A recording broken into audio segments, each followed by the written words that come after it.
So let us start with government. Government वाले सबसे frequently आते हैं इसमें, जैसे government by the people, democracy. Democracy को बोलते हैं लोकतंत्र, लोकशाही, जहां लोगों की सरकार हो। तो डेमोक्रेसी को बोला जाता है government of the people, for the people, bye the people. Demo मतलब होता है पीपल, और क्रेसी मतलब होता है सरकार, यानी लोगों की सरकार। और लोगों का जो लीडर होता है उसको बोलते हैं डेमोगॉग।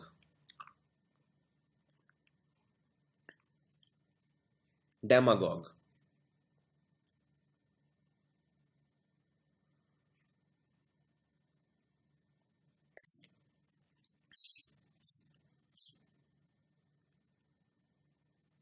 सो स्टार्ट करते हैं।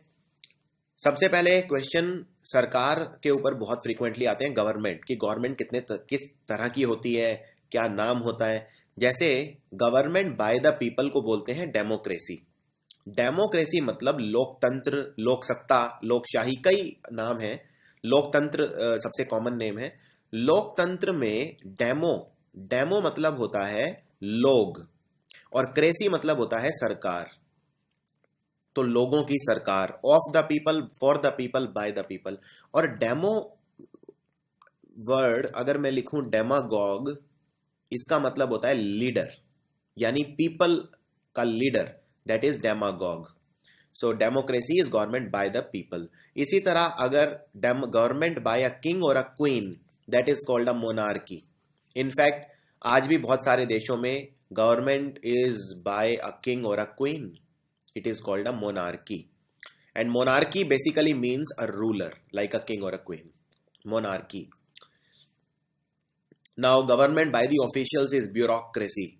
Now bureaucracy is where there are layers of people. For example, bureaucracy में जो लोग होते हैं वो होते हैं सरकारी बाबू। इंडिया में भी आप देखो, हमारा जो गवर्नमेंट का जो सिस्टम है that is bureaucracy system. Now next is government by the rich people, by the rich, it is called plutocracy. A government by a few is oligarchy.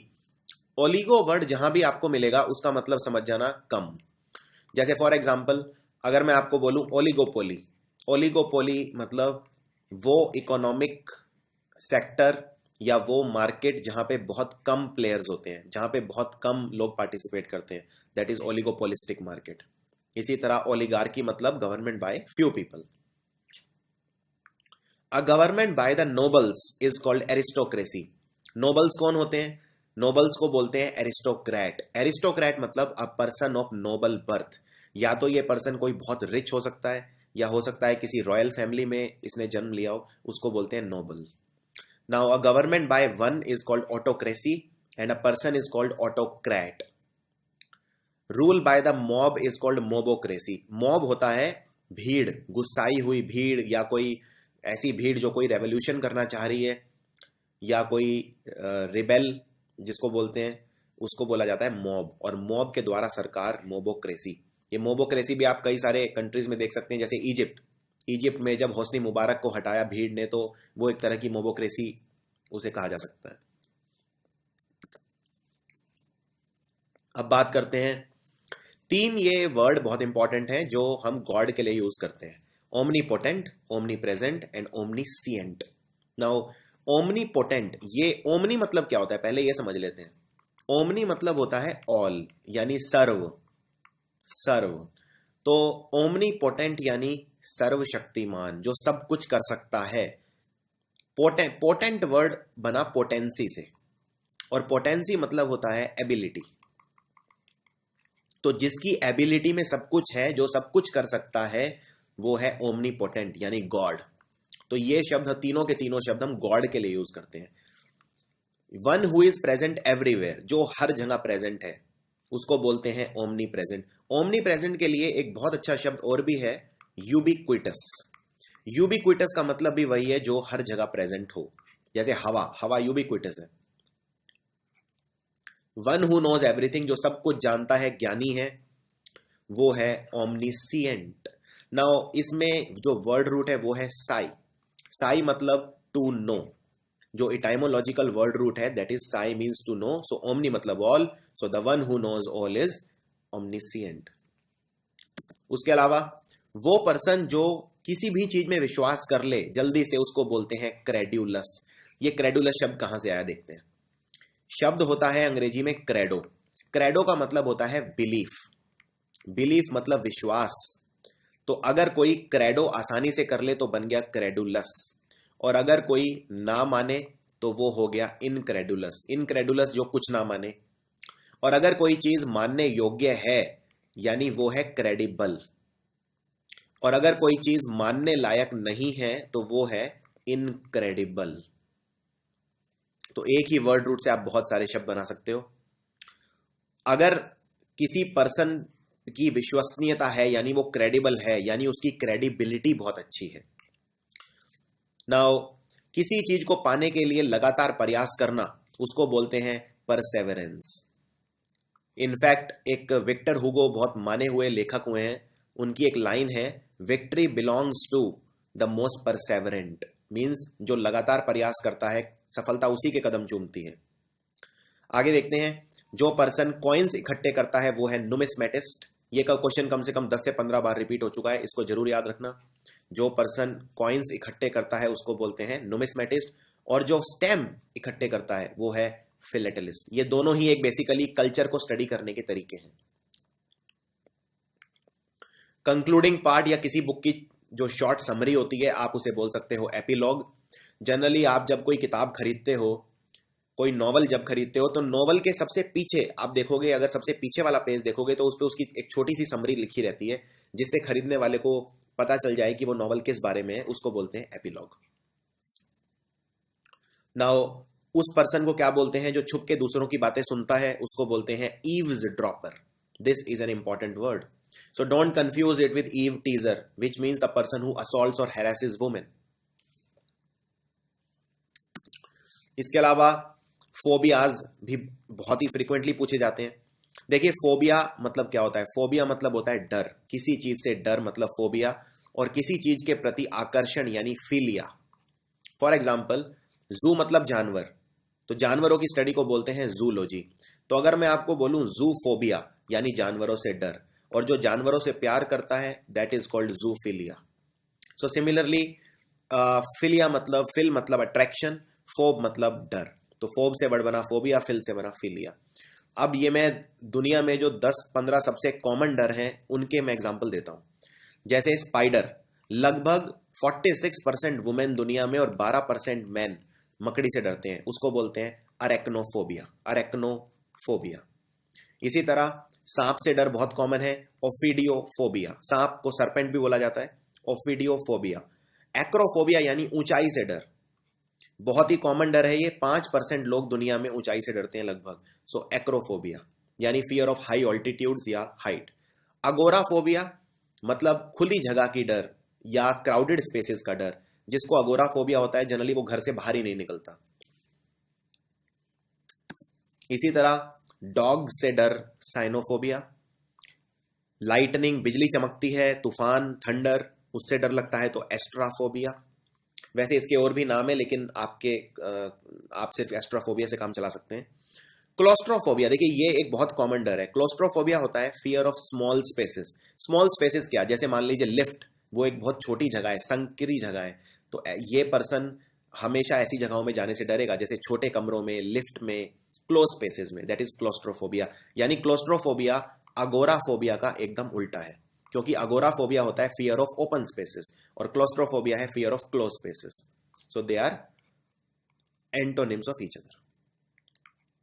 माइजोफोबिया होता है फियर ऑफ जर्म्स, आप इसको जर्मोफोबिया भी बोल सकते हैं, सिंपल। जर्म से अगर बहुत ज्यादा डर लगता है किसी को तो वो है जर्मोफोबिया। इसी तरह मुझे एक और फोबिया याद आ गया इसमें, नोजोफोबिया। नोजोफोबिया अगर बीमारी से डर लगता है तो, डिजीजेस से डर लगता है तो। और एक पर्सन होता है जिसको बोलते हैं हाइपोकॉन्ड्रियक। हाइपोकॉन्ड्रिया मतलब अपनी सेहत के बारे में जरूरत से ज्यादा चिंता करना। आप बिल्कुल स्वस्थ हैं लेकिन फिर भी आप किसी ना किसी बीमारी को लेकर घबराते रहेंगे, that is called hypochondria.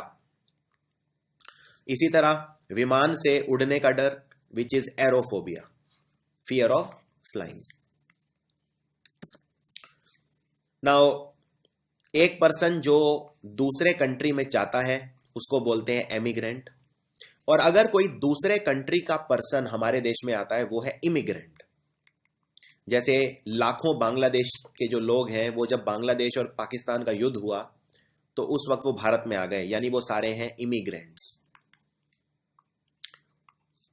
Now Mankind की स्टडी को बोलते हैं एंथ्रोपोलॉजी, एंथ्रोपोलॉजी।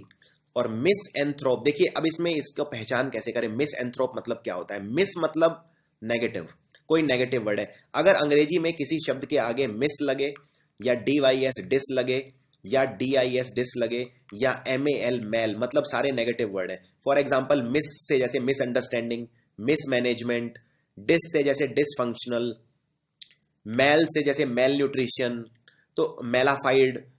तो हमेशा अगर ये वर्ड रूट्स किसी शब्द के आगे लगेंगे तो आप समझ जाइए कि वो नेगेटिव वर्ड है। नाउ मिस एंथ्रोप मतलब होता है, एंथ्रोप मतलब मैनकाइंड, सो मिस एंथ्रोप मतलब जो मानवता से नफरत करे। One who hates mankind is misanthrope. इसी तरह वो पर्सन जो नक्शों को स्टडी करता है, मैप्स को, उसको बोलते हैं कार्टोग्राफी, और जो स्टडी करेगा पर्सन वो है कार्टोग्राफर। किसी भी नए यंत्र का सबसे पहला मॉडल जो होता है वो उसका प्रोटोटाइप होता है। फॉर एग्जाम्पल जैसे नोकिया के फोन हैं, उनमें अगर मैं गलत नहीं हूं तो सबसे पहला मॉडल जो आया था वो था 1108। तो वो 1108, बाकी आने वाले जितने भी मॉडल हैं सबका प्रोटोटाइप है, यानी सबसे पहला। उस पर्सन को क्या बोलते हैं? जिसका किसी भी एक फील्ड में बहुत ज्यादा एक्सपीरियंस रहता है, उसको बोलते हैं वेटरन। बहुत ही ज्यादा एक्सपीरियंस पर्सन, जैसे लाल कृष्ण आडवाणी पॉलिटिक्स में वेटरन है। मकबरे के ऊपर लिखे हुए शब्दों को बोला जाता है epitaph. This is very very important. Taph मतलब कोई मॉन्यूमेंट, जैसे सीनोटैफ मतलब खाली इमारत। नाउ वो चीज जो यूज में नहीं है, यानी जो ऑब्सोलीट, यानी जो लुप्त हो चुकी है या जो अब उतनी मान्य नहीं है। नाउ वो पर्सन जिसको राइट और रॉन्ग का कोई सेंस नहीं है या राइट और रॉन्ग से उसे कोई फर्क नहीं पड़ता, वो है ए मोरल। हमारे मोरल्स बोलते हैं संस्कारों को, अच्छे वैल्यूज को। उस पर्सन को जो वॉर के खिलाफ है उसको बोला जाता है पैसिफिस्ट, यानी शांति प्रिय। जो वॉर बिल्कुल नहीं चाहता उसको बोलते हैं पैसिफिस्ट। वो पर्सन जो मनी के लिए कुछ भी कर सकता है उसको बोलते हैं मर्सिनरी। ये मनी के लिए किसी की जान भी ले सकता है। तो इस तरह के नेगेटिव वर्ड्स काफी सारे पूछे जाते हैं एग्जाम में। फॉर एग्जांपल एक पर्सन होता है जिसकी लाइफ का सिर्फ एक ही मकसद होता है एंजॉय, कि बस मैं तो एंजॉय करूंगा, वो उसको बोलते हैं हेडोनिस्ट। या हम इसे डिबॉच भी बोल सकते हैं इस पर्सन को। डिबॉचरी मतलब सिर्फ सुखों के, भौतिक सुखों के पीछे भागना। हेडोनिस्ट भी उसी को बोलते हैं। One who works for free उसे बोलते हैं वॉलंटियर। ये एक बहुत कॉमन शब्द है वॉलंटियर। जो बुक्स को पसंद करता है वो है बिब्लियोफाइल। बिब्लियो मतलब बुक्स, फाइल मतलब attraction, bibliophile. One who loves mankind is philanthropist. अब देखिए एंथ्रोपोलॉजी मतलब मैनकाइंड और फिल मतलब love, so lover of mankind is philanthropist. Generally ये पर्सन बहुत ज्यादा चैरिटी करेगा, गरीबों की सहायता करेगा, कुछ भी ऐसी कोशिश करेगा जिससे मानवता का भला हो। सकारात्मक आदमी जो हमेशा पॉजिटिव सोचता है उसे बोलते हैं ऑप्टिमिस्ट, यानी सकारात्मक। और जो हमेशा नेगेटिव सोचता है, नेगेटिव चीजों की तरफ देखता है, वो है पेसिमिस्ट, यानी नकारात्मक। इसी तरह अगर मान लीजिए, देखिए थियो मतलब होता है गॉड या रिलीजन। थियो मतलब गॉड या रिलीजन। तो वो पर्सन जो थियो यानी भगवान में विश्वास रखता है उसे हम बोलते हैं थीस्ट। और अगर कोई भगवान में विश्वास नहीं रखता है तो ए आगे लगा देते हैं अथीस्ट। लेकिन एक ऐसा पर्सन भी होता है जो बोलता है आई एम नॉट श्योर, मैं श्योर नहीं हूं कि भगवान एग्जिस्ट करते हैं या नहीं है। ना तो वो ये कहता कि मैं भगवान को मानता हूं, ना वो ये कहता मैं भगवान को नहीं मानता। He just says I am not sure. उसको बोलते हैं एग्नोस्टिक। एक ऐसा पर्सन भी होता है जो किसी रिलीजन में विश्वास नहीं रखता, किसी धर्म को में विश्वास नहीं रखता, उसको बोलते हैं पैगन।